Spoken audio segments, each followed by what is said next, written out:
พิ่นพูดแม่นให้ปัญญาอ่อนกว่าเฮาโดยแม่นบ่หน่อยแม่นละเพิ่นเว้าก่อนเพิ่นบ่คิดเด้เพิ่นต้องคิดก่อนแล้วเพิ่นจังว่าโดยก็แสดงว่าเขาเป็นคนว่าบ่คิดเนาะแม่เขาเห็นแล้วเขาแบบเห็นต้องคิดนะคิดนี่ถูกต้องครับต้องน้อยว่าถูกทางโดยบ่าวใดน้องน้อยมีผู้บ่าวแล้วงงเด้ มีแท้บ่บอก FC เพิ่นยืนยันอีกรอบนะถามว่ามีบ่มีเนาะนี่เขาเป็นผู้สาวเด้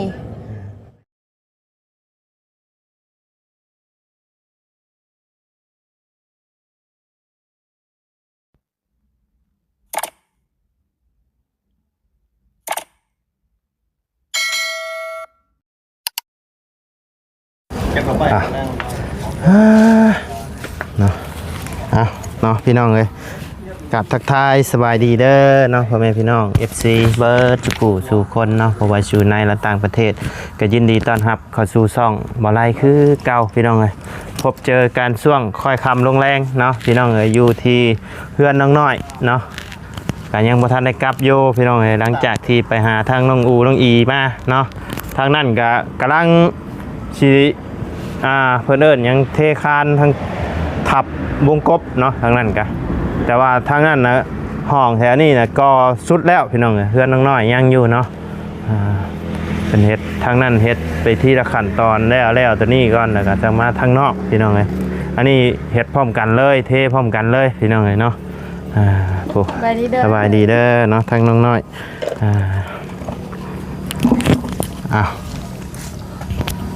หนีบไม้นะเอาดอกไม้นะเอาดอกไม้เอาว่าดอกเอาจิกดอก5 ดอกให้แล้วเอาให้5 ดอก5 ดอกต้องเอาเป็นคู่ได้มือนี้มือวันศิลป์เด้เอาเลยเนาะเอาให้บูชาเด้เก็บดอกไม้บูชาได้หลายแล้วให้หลายเอาให้เจ้าได้บ่แล้วบ่รับอีกได้นับน้ำดาวนี่กว่าเนาะ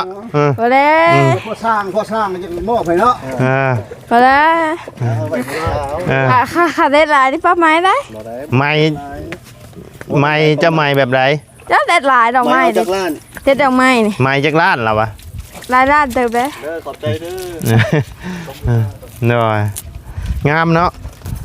แต่ก่อนมันยังว่าท่านจะถ่าให้งามกว่านี้มันอันนี้มันเถ่าแล้วบ่มันดอกมันจะแก่ๆแล้วดินี่ดอกก็น่าจะคืนใหม่เลิกแล้วบ่นี่พักผ่อนเนาะเมื่อยใจจะให้มันแล้ว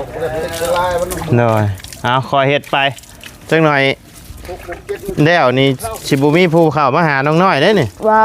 วเฮือนแล้วแหละเนาะแล้วก็เลยแวะมาดินมันแวะโยนานๆทีนะบอกเฮือนแล้วแล้วจักสิมาหยังบัดนี่มาหลาย FC เพิ่นให้หัวช่ำนี่แต่มาถ่ายนี่ก็ยังมีอยู่คอมเมนต์นึงพี่น้องเดี๋ยวบ่ได้สิให้เบิ่งเนาะเพิ่นเอาไปได้เจ้าอ่านแล้วบ่เจ้าได้อ่านค่อยสิให้เจ้าอ่านมันค่อยน่ะอ่านแล้วค่อยเด้ออยู่ในคลิปของเจ้าเนี่ยเดี๋ยวค่อยสิให้เจ้าอ่านเด้อเจ้าได้อ่านฟังค่อยอ่านหนังสือบ่ค่อยเก่งนะค่อยเอาให้บ่เป็นนะให้อ่านเบิ่งพี่น้องเอ้ยเจ้าว่าไปนะพี่เบิ่งเฮาอยากฟังนะอยากฟัง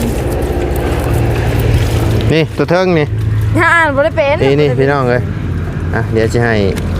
FC เพิ่นอ่านเนาะนี่อันนี่พี่น้องเอ้ย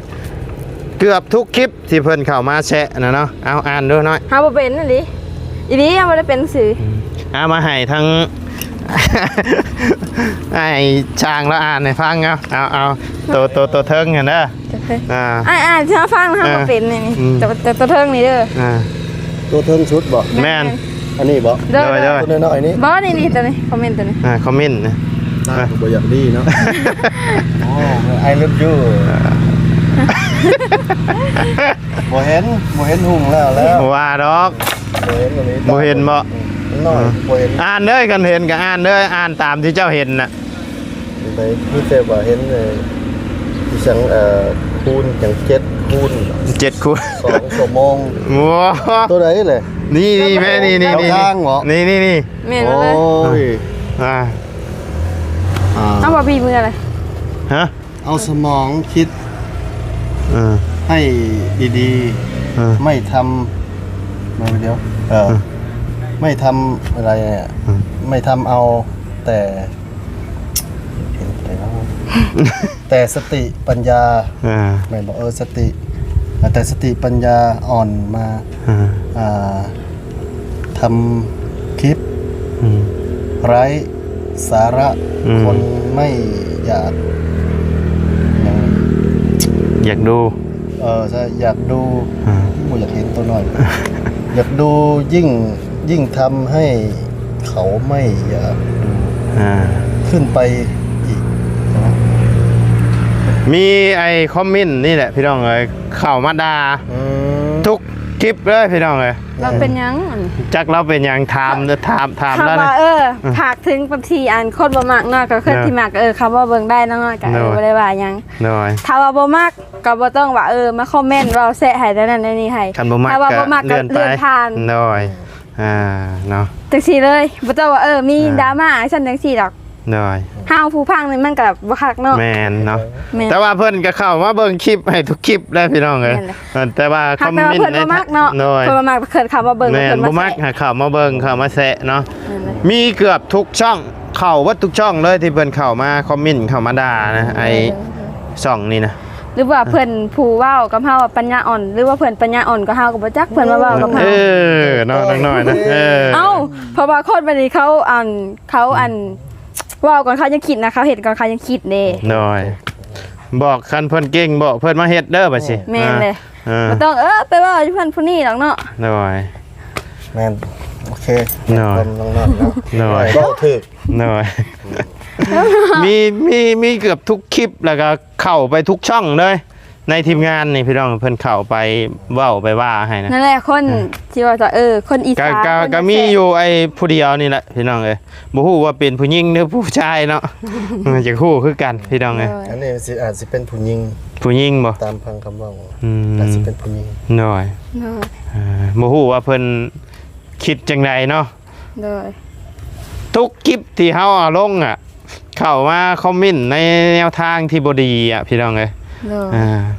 เอานี่บ่ได้ก็อยากฝากเนาะคันบ่มักก็เดือนผ่านได้เด้อเนาะ โดย ไม่ชอบก็เลื่อนผ่าน อ่า ไม่ต้องมา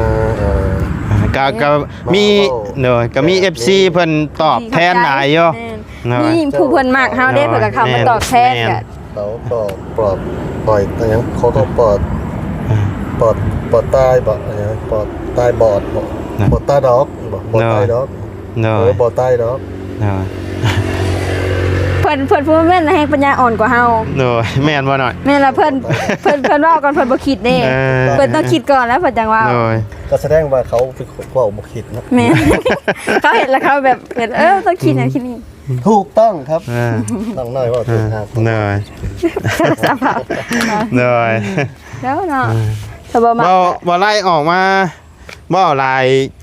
คลิปแล้วพี่น้องเอ้ยกับคอมเมนต์ผู้นี้เนาะก็ยังมาแซะตลอดพี่น้องเอ้ยนี่มาอีกแล้วนี่สภาพยังสภาพปัญญาบุญ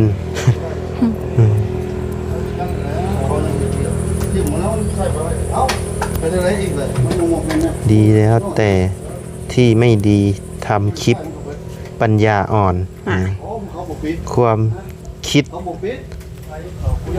สักนิดที่ทำให้ดีมาอีกแล้วนี่โอ้ลายเลยตัวนี้นี่พี่น้องเลย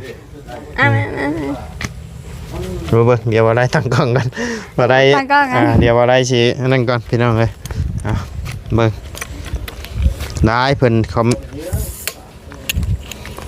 เพิ่นเว้าให้นี่เนาะ หนังก่อน นั่งบ่ รถหนังแล้วหนังฟังดิเฮาก็อยากฟังนำกัน นั่งเอาบ่นั่งบ่ใช่เบิ่งใช่ เพื่อเพิ่นมาเว้าเฮาบ่ได้แล้วเฮาบ่ได้เฮ็ดหยังให้เพิ่นเนาะ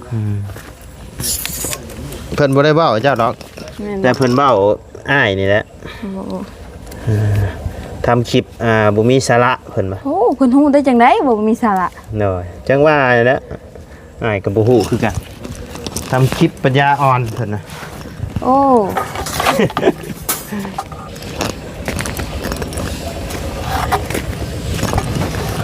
นั่งใหม่เนี่ยเอา เฮานั่งยังดี นั่งเด้อตัว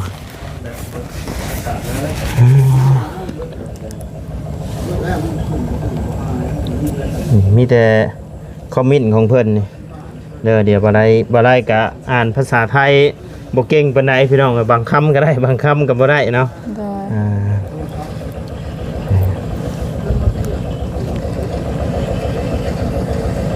ปะซูซีอันยังปะซูซีนะอันยังอาลัง โอ้อันยังคิดได้รอบมากๆเห็นคลิปไม่มีสาระไม่มีสีสันไม่มีคุณภาพไม่มีอรรถรสไร้สาระสักนิดอยู่ที่เดิมพูดเหมือนเดิมไม่ไปไหนไม่สร้างสรรค์อะไรเลยมีความคิด ทำได้ยังทำได้แค่นี้เหรอนี่แหละประเทศไม่เจริญคนที่ไม่เจริญโอ้ยเนาะ ประเทศใดเด้เพิ่นขออนุญาตได้พ่อพี่น้องประเทศใดเด้เพิ่นคืออยู่แบบเจริญแบบอันนี้กับ กะมีแต่เพิ่นผู้เดียวแหละเนาะพี่น้องเอ้ยที่เพิ่นมาอันนี้นี่เนาะ โอ้โหเด้ ผากบอกด้วยทำคลิปให้ดีหน่อยเพื่อนคนดูเยอะขึ้นตัวอย่างเขาไม่อยู่ที่เดิมพูดแบบเดิมๆไม่ขอทานตาม YouTube เขาไปถ่ายถึงต่างประเทศหลายคนก็ไปหลายประเทศละเขาไม่เอาคลิปดงช้ำกัน โอ้เพิ่นสิคิดว่าจะมาถ่ายแต่ละมื้อแบบที่เดิมๆนี่ แม่นกะความหมายเพิ่นกะเฮ็ดแต่คลิปเก่าๆหม่องเก่าๆเนาะ แม่นก็คือกะบ่ได้ก็อยากไปอยู่เนาะพี่น้องไปหม่องอื่นหม่องไอ้ไกลต่างประเทศอีหยังกะ แม่นเลย แต่เงินสิเติมน้ำมันมานี่ก็ทางยากเนาะพี่น้อง ขอนะเพิ่นนี่ขอนะเพิ่นผมมีเงินเอาบ้านเพิ่นเจริญเนี่ยเพิ่นว่าบ้านเฮาบ่เจริญ ก็แต่บ่ได้ขอน้ำเพิ่นก็ยังบ่าเฮานี่อันนั้นเนาะก็ยาเพิ่นเนาะพี่น้อง ว้าโธ่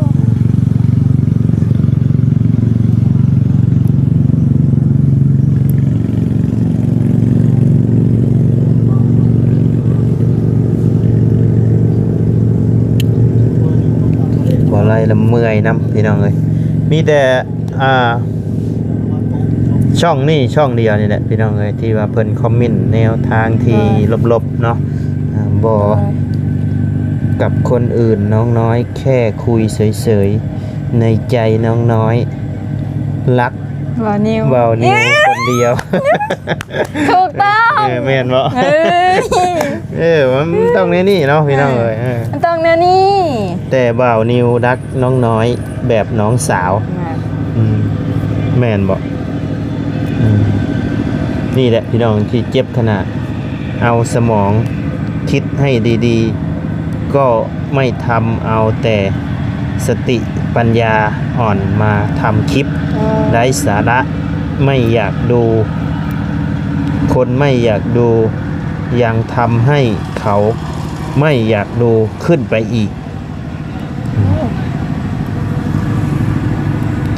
จริงหรือบ่าวใดน้องน้อยมีผู้บ่าวแล้วงงเด้ มีแท้บอก FC เพิ่นยืนยันอีกรอบนะ ถามว่ามีบ่มี มีเนาะ นี่เขาเป็นผู้สาวเลย มีเนาะ มี ยืนยันบ่มีเด้อพี่น้องเด้อแต่ว่ายังคบหาดูใจกันอยู่เนาะ แม่ ก็ ยังคุยแบบโทรศัพท์แบบ โดย อยู่ สุดท้ายก็หาวิธี ไล่น้องน้อย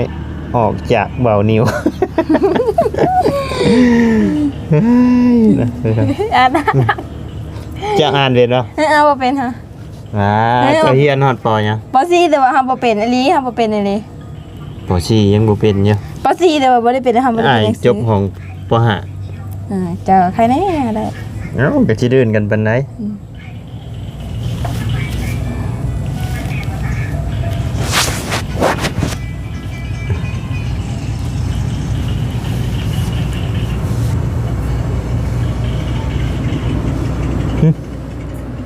ถ้าช่างยังไม่มีแผนหาให้น้องกิ๊กนะกิ๊กดึกตึกิ๊กนะหรือว่าน้องฟ้าเหมาะสมผิวขาวคือกันรูปร่างก็คือกันน้องฟ้าถามเบานิวดูไป โอ้ฟ้าเด้ฟ้าโตอันนั้นเด้ โอ้น้องฟ้าน้อง ฟ้าน้องงาน น้อง นี่ งานบ่โอ้ โดย เพิ่นเคยมานี่บ่ บ่ อันน้องกิ๊กเคยมานี่บ่ เคยอยู่เคย อ๋ออันนี้บ่ทางสร้างเพิ่นเว้านะผู้นี้บ่ บ่คนละคน คนละคนบ่ แม่นคนละบ้าน อ่า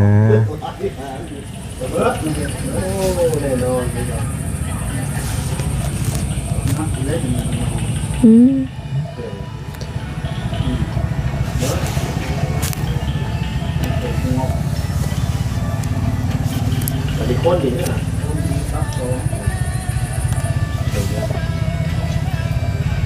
เพลงให้ไป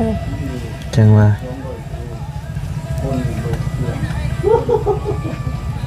ผู้เพิ่นมักก็มีพี่น้องเอ้ยให้ว่าไล่นี่เข้ามาหาน้องน้อยบ่อยๆเด้อเพิ่นว่าเนาะ สำหรับผู้มากนี่สำหรับ แม่ เป็น น เขาใจ การ เอา ก็ส่วนหน่อยที่เพิ่นบ่มักเนาะพี่น้องก็มีอยู่ผู้เดียวนี่แหละพี่น้องเอ้ย แม่นบ่ อ่า หรือว่า ที่ เพิ่นเป็นหยังบ่กับเจ้าหรือว่าแนวใด มีทุกช่องเลยเนาะ เพิ่นเป็นหยังกับเจ้าหรือว่าเจ้าไปเห็นหยังบ่ จักแล้ว เจ้าขึ้นบ่ดีๆบ่หลายเพิ่นจัง ค่อย นํตามตื้อเจ้าอยู่นี่ซั่นเพิ่นบ่นํดอก ข่อยก็บ่ได้ฮู้จักเพิ่น แม่นซั่ว โดยข่อยก็บ่ได้ฮู้จักเพิ่นและ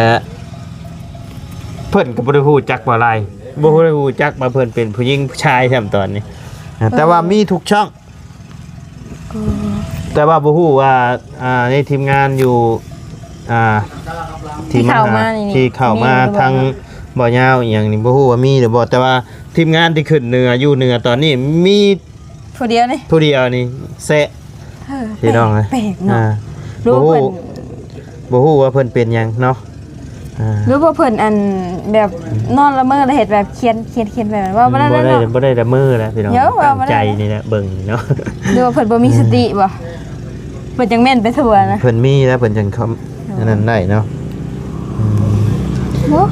บ่ไล่ก็ว่าสิบ่เว้าแล้วแหละพี่น้องแต่ว่า ถ้ายังฮู้แต่ว่าประเทศลาวบ่พัฒนาอยากฮู้บ้านประเทศเพิ่นน่ะนะ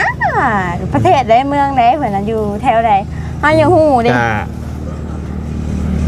ตามที่คอมเมนต์นี่ก็เป็นภาษาไทยเนาะพี่น้องเอ้ย แต่กับเว้าในเฉพาะแต่ผู้เดียวนี่เด้อพี่น้องเด้อ แม่นเลย เฮาก็ เฉ บ่ได้ พาะที่เพิ่นบ่มักเฮา เออ ถ้าบ่มักก็บ่ต้องไปคอมเมนต์บ่ต้องไปเข้าเบิ่งแต่เห็นก็เลื่อนผ่านแต่เพิ่นบ่มักนี่สำหรับผู้มักเฮาก็เข้ามาเบิ่งได้ เพิ่นก็บอกอยู่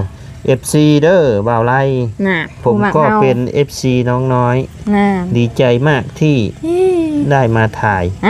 ขอ ผู้มั ให้ กเฮาได้นี่ ยอดวิวปังๆเด้อฮะ เห็นว่าอะไรผู้มักเฮา เนาะ เขาบ่ได้อันนั้นเลย พี่น้องเอ้ย สำหรับผู้บ่มักเนาะ อืม เพิ่นบ่มัก ดี เพิ่นยัง ใจแห้งนี่ ที่เข้ามาหาน้องน้อย ผู้มักเฮา บางเทื่อบ่ไล่ขึ้นไปเหนือเพิ่นก็ยังบ่ไล่คือบ่ไปเยี่ยมยามน้องน้อยแน่อยากเห็นนะเนาะพี่น้องเอ้ยก็คือบ่ไล่ลงมาอยู่บ้านอยู่เมืองก็บ่ไล่ก็ต้องมานี่แหละพี่น้องเอ้ย โดย คันอยู่เหนือพุ่นก็บ่ได้ลงมาก็บ่ได้มาพี่น้อง โด เอ้ย ย ก็อย่าเพิ่นดอกเนาะเพิ่นเบ้าเพิ่นมีความสุขก็ปล่อยให้เพิ่นเบ้าไปพี่น้องเอ้ยแต่ว่า บ่หลายก็แบบบ่จักปานใดนะเฮา แต่ว่าคำใดที่มันแบบไอ้นั่นเฮาก็ ออกมาตอบโต้คือกันได้พี่น้อง เฮาก็มีตัวตนเฮาก็รู้มีพ่อมีแม่คือกัน แม่นบ่ เนาะมันเป็นชายผู้อื่นมาว่าเฮาแบบฟรีๆบ่ได้ โอ้ นะ เนาะ เดี๋ยวเพิ่นบ่มักเฮาอะไรยังก็มาคอมเมนต์มาว่ากับเฮา โดยแม่ ถ้าเฮาไปเว้ากับเพิ่นนี่เพิ่นก็คือสิแบบเป็นจังไดกันสิเพิ่นก็คือสิคือกับเพิ่นแหละความรู้สึกเนาะ โดยบางเทื่อก็แม่นอยู่ว่าเป็นแค่คอมเมนต์เนาะพี่น้องเอ้ย โดย ก็เข้าใจอยู่ในมุมมองหนึงว่าเฮาเฮ็ดงานแบบนี้เฮาเฮ็ดเวียกแบบนี้เฮาก็ต้องเจอแบบนี้แต่ แม่นเลย วางคอมเมนต์มันกับแบบว่ามันหนักเกินหั้นนะพี่น้องแบบโอ้ยเว้าออกมาแต่ละคำ ผู้เก่าเนาะคอมเมนต์แบบแห้งๆแล้วมีแต่ผู้เก่าเถื่อได้ก็ลงช่องได้ก็มีแต่ผู้เก่า โดย แทนที่ แต่ สิส่งกำลังใจให้ แม่น นั่นนี่เด้อสู้ๆ แม่ เด้ น อ แต่บางคอมเมนต์เพิ่นก็ให้คำแนะนำอันนี้เฮาก็ โดย ขอบใจเพิ่นหลายๆเนาะ โดย แต่อันนี้โอ้ยพี่น้องเอ้ยมาแต่ละคอมเมนต์นะเนาะบ่ได้มีอหย่างมีแต่มาด่าเฮาบ่มีปัญญาในนั้นในนี่ทำคลิปได้สำนี้บ่ครับเฮ็ดคลิปบ่มีสาระเนาะพี่น้องเอ้ยเอา ถือว่าเพิ่นเจ้ากันไปแน่ถ่ายผู้ต่างประเทศผู้แบบเพิ่นเล่าค่ะเห็นบ่ เงินมายืมเนี่ย ย่อเห็นว่าเพิ่นว่ากับจ้าค่ะ ไผสิบ่อยากไปพี่น้องบ่ได้นี่แฮงอยากไปเบิ่ง เนาะ ประเทศนั่นประเทศนี่อยากไป แม่นเลย เที่ยวอยากไป อยากไป เบิ่ง เบิ่งประเทศที่ว่าเจริญเนาะ แม่นอยากไปพี่น้องเอ้ยถามว่าอยากไปบ่อยากไปพี่น้องเอ้ยโอ้ยอย่าว่าหลาย อยาก เถอะ รวยใช่ไหมยังมีเงินเนี่ย อย่าว่าหลายเถอะพี่น้องเอ้ยแต่ค่ารถก็ยังผ่อนบ่เบิดอยู่เดี๋ยวนี้นะสิให้บ่ได้อะหาใช้ไปเนาะอืม เลย อืม แบบนี้นะเพิ่นเอา อืม คือว่าเพิ่นผูมากเฮาเด้ โดยผู้เพิ่นบ่มักพี่น้องเอ้ย เฮาก็บ่ได้สร้างข่าวเบิ่งบ่ได้ข่าวเบิ่ง เข้าไปเบิ่งเด้อ เด้อ ในคอมเมนต์ในช่องอ้ายแล้วก็มีช่องเบาตูนช่องลุงหนวดช่องเบาบุญบ้านป่าช่องโอ้อยู่เหนือนะเจอว่าทุกคนเนาะแต่ว่าทางบ่ยาวอหย่างนี้ทั้งน้องนิ้วอหย่างบ่ฮู้ว่ามีหรือบ่เนาะคอมเมนต์ไอ้ผู้นี้จักข่าวก็บ่ได้ข่าวไปเบิ่งไปชูข่าวเบิ่งในเมื่อแล้ว ลองเข้าไปเบิ่งเนาะ ว่าเป็นจังไดเนาะเอากะซ้ำนี่แหละเนาะพี่น้องเอ้ยมาตอบคอมเมนต์ FC เพิ่นเนาะผู้เพิ่นบ่มักพี่น้องเอ้ยป้าสาวน้องน้อยมีแต่ว่าอ้ายกลับก่อนเด้อบัดนี้เด้อ ได้ ไปลูกแล้วบ้าน ฮะ ไปลูกแล้ว บ่ได้ลุก บ่แล้ว บ่ลุกบ่โอ้ว่าสิเอาขนมให้อยู่อย่าเด้อว่าเอาว่าขนม เอาเพิ่นแฮงดราม่าอย่ากินร้านขนมหั่น บ่ให้กินขนมบ่ นี่ก็แม่นเพิ่นเดี๋ยวแต่เห็นแล้วมันอดบ่ได้เด้ซะ ใหญ่เลยเนาะเพิ่นบ่ให้กินขนมบ่ แต่ว่ามันอดบ่ได้เห็น มั แล้ว น นะ อดบ่ได้บ่ เฮาก็อยากพักไว้อยู่แต่ว่ามันอดบ่ได้ได้เห็นแล้วมันอยาก ฉันบ่ให้เห็นใช่ บ่เห็นเลยเชื่อจะปลุกนี่อันนี้ ให้หนุ่มเด้อมาฝากเด้อ ขอบใจเด้อ กิน ขอบใจ สิได้ใหญ่ไปไว เด้อ ป้ามิตรบายกลับก่อนเด้อบัดนี้เด้ออยู่ดีมีแห้งเนาะป้าสบายดีเด้อป้าพี่น้องเอ้ย